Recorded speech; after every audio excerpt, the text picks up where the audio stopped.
pero se continúen, nos cuentes o nos pongas, digamos, en conocimiento y con tu visión especialmente de los últimos acontecimientos que, bueno, nos suceden como país, lamentablemente. Bueno, yo quería hoy especialmente hablar sobre el tema del gatillo fácil acá en la ciudad de Salta, que es un problema que nos tiene muy preocupados a nosotros los integrantes de los organismos de derechos humanos, sobre todo a raíz de la muerte, del asesinato a manos de la policía, de un joven de 44 años, padre de familia, vecino de Villa Floresta, David Alfonso Neri Ovejero, que el pasado 22 de agosto dejó en evidencia la arbitrariedad con la que se manejan las fuerzas en nuestra provincia, su único delito fue tratar de ayudar a una familia humilde de escasos recursos que cometió la terrible decisión de tomar un terreno perteneciente a un agente de las fuerzas de seguridad. ¿Cómo reaccionó este policía al ver que su terreno había sido invadido? En vez de seguir las vías legales habituales, llamó a un grupo de amigotes, por decirlo de alguna manera, y esta patota se dirigió al lugar y el vecino, al ver la situación de injusticia al que estaba siendo sometida esta familia, decidió intervenir y fue ahorcado por uno de los efectivos. La gente empezó a pedir ayuda desesperada, los efectivos solamente se reían de la situación y lo dejaron tirado hasta que media hora después, cuando llegó el auxilio, este señor ya había fallecido. Una situación terrible y que no solamente quedó allí, sino que hemos recibido contacto de los vecinos de Villa Floresta para pedir auxilio para la familia Cuellar, que está siendo víctima de atropellos y de amenazas por parte de los integrantes de la fuerza, de los cuales hay 3 detenidos en este momento y que están imputados como culpables de este homicidio. Pero esto deja ver la situación imperante no solamente en la provincia, sino a nivel país, con esta mal llamada doctrina Chocobar, que ha venido de la mano de Bullrich y de este gobierno que ha sacado a relucir lo peor de estos fascistas que estuvieron ocultos durante lo que fue el gobierno popular de Néstor y de Cristina y que tuvieron que, digo yo, tragarse por ahí sus ánimos revanchistas con el que menos tiene y que ahora se sienten amparados por un gobierno que indudablemente aplaude estas acciones arbitrarias, ilegales, contra las poblaciones más vulnerables y más susceptibles, Dolores. Y en relación a justamente a ese tema veníamos un poco hablando, algo que me parece muy oportuno, que vos justamente marcabas, que tiene que ver con estas políticas también de amedrentamiento para que los ciudadanos rompamos los lazos de solidaridad. O sea, que no nos comprometamos, es como volver a, por algo será o algo habrán hecho, no te metas, ¿no? Exactamente. No es la primera vez que ocurre de que alguien interviene para auxiliar, para ayudar a alguna persona que se encuentra en una situación de calle, como hemos visto cuando muchas veces estos policías que son muy arbitrarios, muy valientes para llevarse detenido a los vendedores, a los artistas ambulantes, a la gente que está vendiendo una tortilla en la vía para poder subsistir, donde ya todos sabemos la situación por la que estamos atravesando, que es una necesidad, el tema de por ahí completar el ingreso familiar con una venta que lamentablemente no siempre es legal, por decirlo de alguna forma, y entonces se comportan de una forma totalmente arbitraria, pero sin embargo cuando tienen que ir a detener a un hombre que es un empresario blanco, con plata, y entonces vamos, caballero, por favor, cómo se comportan, ¿no? Es la hipocresía reinante que no solamente vemos en la fuerza, sino en toda la sociedad, de ser duros con el que menos tiene y ser blandos con la gente que es la que ostenta el poder de cualquier tipo, económico, político o en este caso el de las fuerzas policiales, ¿no? Es increíble porque uno trata siempre de explicarse cuál es la raíz de semejantes comportamientos, es decir, sentirse poderoso frente al vulnerable y sentirse tan obsecuente y alcahuete frente a aquel que tiene el poder. O sea, digamos, las armas es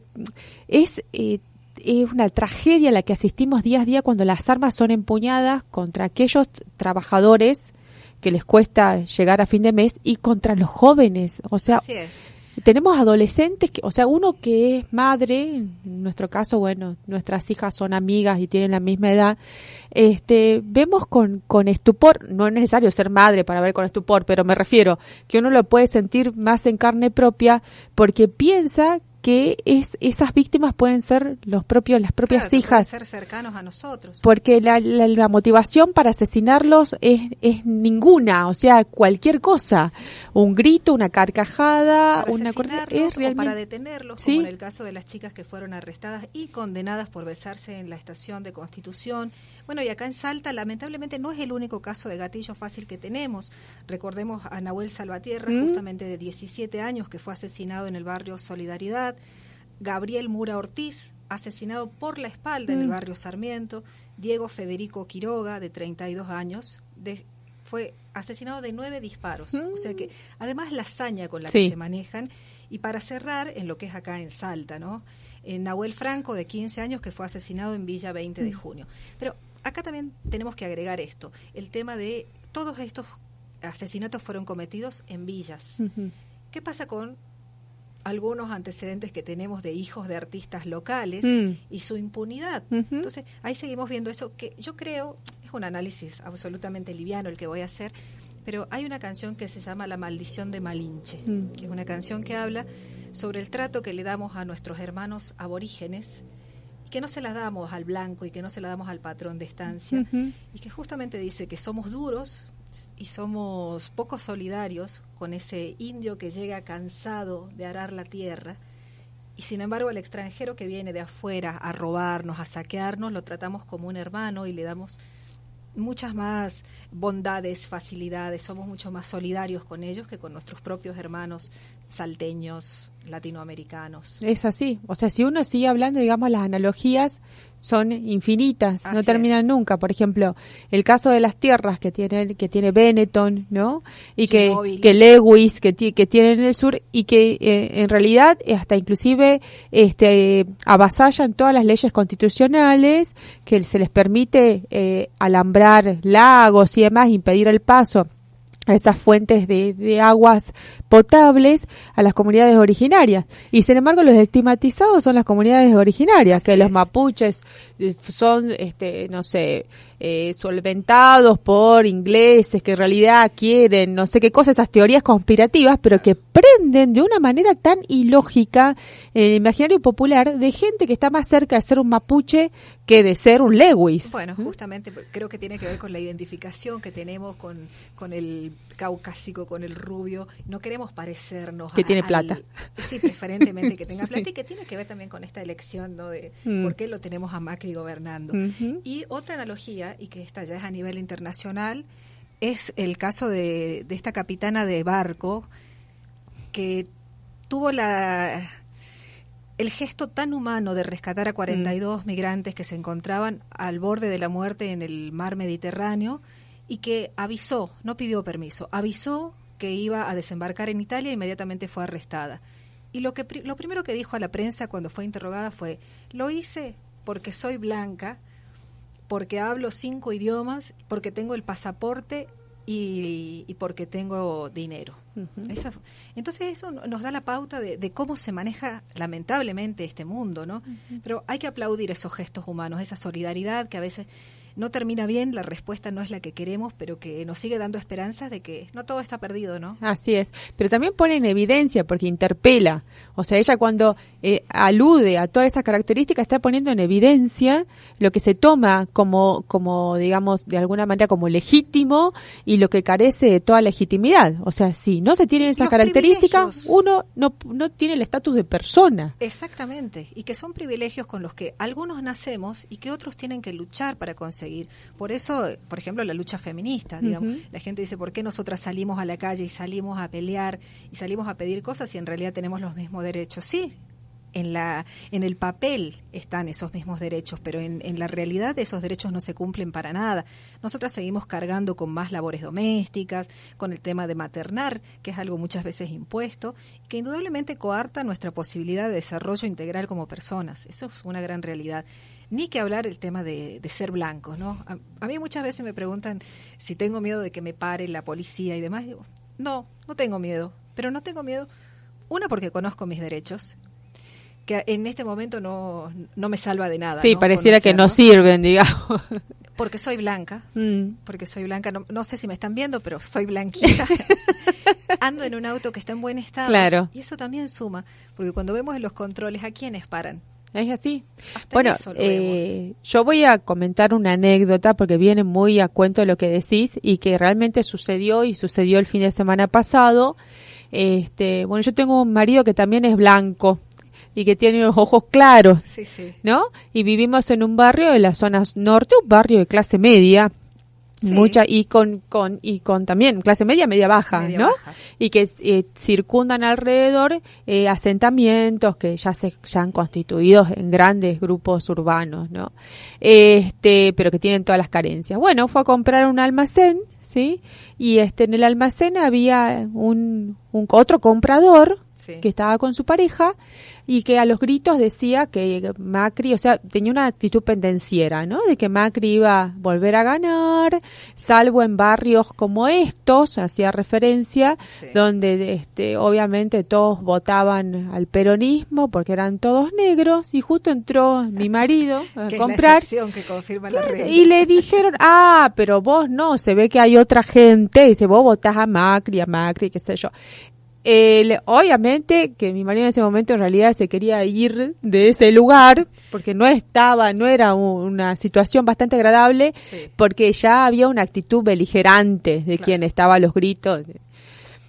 Trató de apaciguarlo, de cambiar los ánimos, de cambiarle el tema, qué sé yo, porque él era insistente. Pero bueno, digamos, ahí está y la persona que hablaba esto, o sea, Sí. estaba... Me imagino que sus características físicas Claro, no con su discurso. no, exactamente, tal cual, ¿no? Entonces, digamos, eso está presente, uno puede tomarlo como una anécdota, o sea, se sonríe, dice, bueno, pobre tipo, en definitiva, un desclasado que no se corresponde ni con su identidad ni con su pertenencia, pero el problema es que esta manifestación está siempre, yo nunca he visto que no se suceda esta connivencia de esa manifestación con una actitud agresiva y de violencia. O sea, siempre lo que acompaña es la agresión y la violencia. Es porque no ¿sí? tienen argumentos. Una de las cosas que más noté cuando estaba instalado el tema del debate del aborto fue que la mayoría de las personas representantes del grupo antiderechos no tenían argumentos de defensa, siempre apelaban a la objeción de conciencia, a la espiritualidad, a la palabra religiosa, pero no tanto a los argumentos como sí podían exhibir las personas que estábamos a favor del aborto, ¿no? Y bueno, antes de que nos vayamos del tema, yo quería comentarte cuáles son los pedidos que emergen de este documento que presentó la Mesa Provincial de los Derechos Humanos. Bien. Para finiquitar, porque este fue un documento que fue muy publicitado, se compartió muchísimo en las redes, tuvo muchísima llegada, la gente se siente desprotegida en los barrios. Bueno, para iniciar, por supuesto que pedimos justicia para este señor asesinado. Basta de policía que mata con la complicidad de jueces y políticos y con un total desprecio por la vida humana. Basta de policías y jueces que arman cadenas de encubrimiento, porque en este caso fue tan evidente, digamos, la connivencia con los otros grupos de policías, amigos de este hombre. Borran rastros, colaboran con la construcción de escenarios falsos para que los hechos parezcan otra cosa y manipulan para que la culpa siempre sea de la víctima. Basta de policías que disparan a una persona desarmada y por la espalda y que disfrazan casos de gatillo fácil como enfrentamientos, con pruebas plantadas. Basta de policías que fusilan niños y siguen en libertad y en funciones. Basta de violencia, abusos de autoridad y atentados a los derechos más básicos. Y te comento, Dolores, al respecto, que la policía no solamente está involucrada en casos de gatillo fácil, sino que según la Correpi, más del 70% de los femicidios han tenido involucrado a alguna persona relacionada con las fuerzas de seguridad, no solamente policías, ¿no? Entonces, está fallando, hay algo que está fallando coyunturalmente. Uh-huh. Hay un texto, no recuerdo el nombre, yo soy muy desastrosa para los nombres, pero de Zaffaroni, que ya tiene 20 años, más de 20 años, justamente donde habla de la falta de sentido, o sea, de cómo se quiebra el sentido de pertenencia, generalmente de quienes acceden a la institución policial, porque digamos, a grosso modo habla de que vienen o provienen de los mismos lugares donde también vienen los delincuentes. Pobres contra pobres. Exactamente, pero que el Estado le da un poder que se creen casi omniscientes con ese poder y que lo usan justamente primero contra aquellos de los que con los que compartirían el sentido de procedencia. Claro. Y lo usan como para borrar, porque es tanta la falta de identidad, es tanta la anomia, que lo usan para borrar esas huellas precedentes, ¿no? Creyendo que de esa manera van a ocupar otras instancias sociales. A mí me parece, o sea, obviamente hay múltiples factores, pero me parece un disparador muy interesante para poder comenzar a hablar sobre estas instituciones que son verticalistas, que se repiten, por ejemplo, en todas, como bien decías vos, las fuerzas de seguridad, que ya no lo son tal, pero por ejemplo de inseguridad, ¿sí? Donde el ejército se divide en las categorías de oficiales y suboficiales, y entonces los oficiales desprecian y maltratan a los suboficiales, y los suboficiales repiten ese modelo con los soldados que están más abajo. No podemos abstraernos de nuestra historia reciente, digamos que hay muchos de la cúpula de las Fuerzas Armadas y policiales, de la Fuerza de la Bonaerense, por ejemplo, y de la Policía Federal Argentina, que son gente que viene desde la dictadura militar. Sí, lógicamente. Entonces, ahí vamos a poder comprender, porque justamente el sábado se conmemora un aniversario más de la masacre de Palomitas, que tuvo todas las características de un caso de gatillo fácil, ¿no? Fueron 11 presos de Villa Las Rosas que fueron trasladados supuestamente y donde fingieron un enfrentamiento en el paraje de Palomitas donde se los asesinó a estos compañeros. Y desde ahí para acá hay muchos de estos personajes que siguen estando presentes en las fuerzas. Lo tenemos al juez Lona, al que hace poco se le realizó un escrache, que sigue paseándose plácidamente por San Luis, violando la prisión domiciliaria, cuando nosotros en realidad pedimos desde los derechos humanos que cárcel común, perpetua y efectiva. Exactamente. Ni un solo genocida en las calles ni de Salta ni de ninguna provincia de Argentina. Exactamente. Pero desde ahí, digamos, ya viene la cadena de errores en las fuerzas. Y más cuando existen gobiernos, porque el Estado es el máximo responsable, y si existe y si está encarnado en gobiernos que avalan todo este proceder, este accionar y hacen una construcción política e ideológica de ese proceder, bueno, es mucho más peligroso, porque hoy estamos ante una situación de que realmente corremos peligro los ciudadanos comunes, porque la impunidad con la que se manejan desde aquellos que debieran estar en la cárcel hasta las fuerzas en la actualidad tiene un correlato de auspicio político y se refrenda desde el gobierno, ¿no? Claro, está absolutamente legitimizado. Nosotros ahora salimos y nos quieren robar. Cuando vamos a subir al auto, nos asaltan. Yo saco un palo que tengo de una pancarta en el baúl del auto y lo mato al delincuente. Me invitan a la Casa Rosada para felicitarme. Así es. En ningún momento van a cuestionar mi accionar, no van a pensar que esa persona que me robó posiblemente es porque no tiene para darle de comer a su hijo, porque se quedó sin trabajo, como tantos hoy en la República Argentina. Y lamentablemente no excede a nuestro territorio. Lo estamos viendo en Brasil, con la instalación de un presidente absolutamente antiderechos, homofóbico, que quiere desconocer también las dictaduras que hubo en Brasil.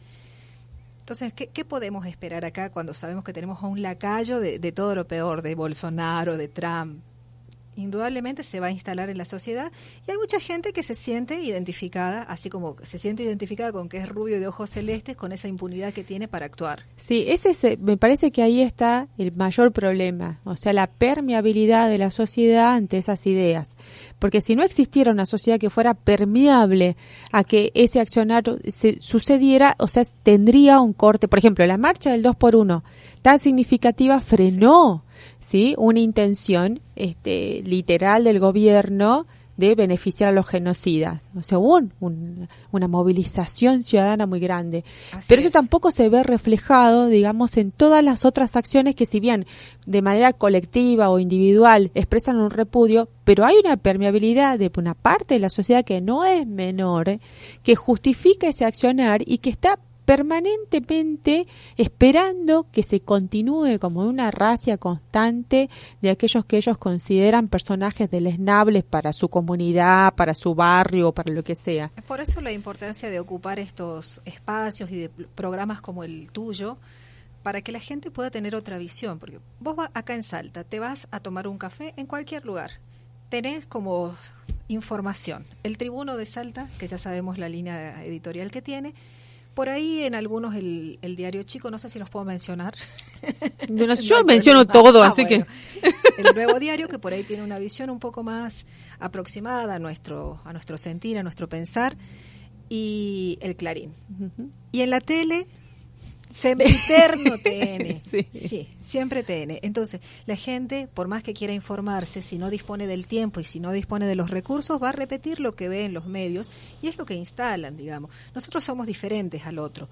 Ellos pretenden hacernos creer eso, ¿no? Entonces, hay una frase muy buena que estuvo a raíz del tema de estas muertes, para estos linchamientos que hubo en la República Argentina, y que un niño le pregunta a su padre que si matamos a todos los ladrones, ¿quiénes van a quedar? ¿Los buenos? Y el padre le contesta, no, los asesinos. Es tal cual. Pero ese concepto que pareciera que es tan obvio, ¿no? Y lógico, y que se da naturalmente porque somos personas, o sea, y todos somos personas, sí. Está tan tergiversado en la sociedad que realmente justamente yo no conozco un linchador de los que venimos padeciendo, sobre todo profundizado con la crisis de este gobierno, que esté preso o que tenga alguna acusación. O mínimamente que haya demostrado algún arrepentimiento posterior al sí. hecho. Y lo que es peor, mucha de esa gente que es la que después sale a enarbolar las banderas de los Salvemos las Dos Vidas, y creo que es un problema de educación, ¿no? Nosotros estamos impulsando un proyecto, seguramente se le va a dar forma el año que viene, porque con este gobierno es imposible que salga, de incorporar la materia de derechos humanos en toda la currícula escolar. Me parece que es fundamental para que no solamente la gente conozca los derechos que tiene, por el simple hecho de ser persona, que es lo que siempre recalcamos, sí. sino que además sepan los derechos que tienen las demás personas, ¿no? Exactamente, o sea, incluir al otro. Claro. O sea, que el otro, o sea, tiene tanto derecho como nosotros. O sea, que es uno de los conceptos que más me ha gustado que se han incorporado en estos últimos 10 años, ¿no? El pensar en el otro, ¿no? La patria es el otro, me parece una de las frases más lindas que hay, ¿no? Poder pensar en las necesidades del otro, aplicar la empatía. Sería interesante que lo que pasa que la patria es yo también, o sea, es uno de las ideas que ha cobrado mayor relevancia. Ahora, sería interesante que esa idea también sea acompañada por un contenido, o sea, ¿qué es el otro? ¿Quién es el otro? O sea, generalmente porque uno cuando habla de solidaridad, de comprometerse y qué sé yo, siempre lo ve como, por ejemplo, vamos a hacer una campaña por los inundados de tal lugar, sí. Y se moviliza en esa campaña. Ahora, los vecinos o el de la otra cuadra o el que está un poquito más allá también tienen las mismas necesidades y muchas veces no conectamos con la misma solidaridad con esa gente. Entonces, ¿qué es el otro? Claro. Y le estaría bueno que, digamos, como complemento, obviamente, que el otro también sea ratificado en su característica de distinto, porque el otro es diferente. Sí. No solamente con el otro que somos iguales, que podemos congeniar porque tenemos todo un condicionamiento similar. Por supuesto, pensar en el otro que no necesariamente es nuestro compañero de militancia o nuestro vecino, sino simplemente porque es el otro que vive acá en nuestra patria y que, como decía recién Perón, merece tener una buena vida, ¿no? El concepto del buen vivir ya viene instalado desde esa época. Exactamente, que es el bienestar. O sea, el bienestar para todos, para mí es el bienestar de las mayorías que somos los trabajadores. Porque obviamente quienes son de los que poseen, vamos a hablar en términos marxistas, el capital y la tierra, no siente como bienestar que tengan que aportar al Estado, ni pagar impuestos, ni pagar una serie de rentas que tienen que ver con sus máximas ganancias. Pero la importancia es el bienestar del pueblo trabajador. O sea, bueno, veía anoche a un candidato de campera amarilla, se imaginan todos de quién hablo, que estaban hablando sobre algunos casos de corrupción recientes acá en la provincia de Salta, y él, como es impoluto y no tiene ninguna cosa, pero él no ve, por ejemplo, la corrupción en el hecho de tener gente esclavizada o de no pagarle. Eso para él no es corrupción. El hecho de evadir impuestos no es corrupción. Entonces, esa doble moral con la que se maneja muchas veces la gente es tremenda. Sí, tremenda. es terrible.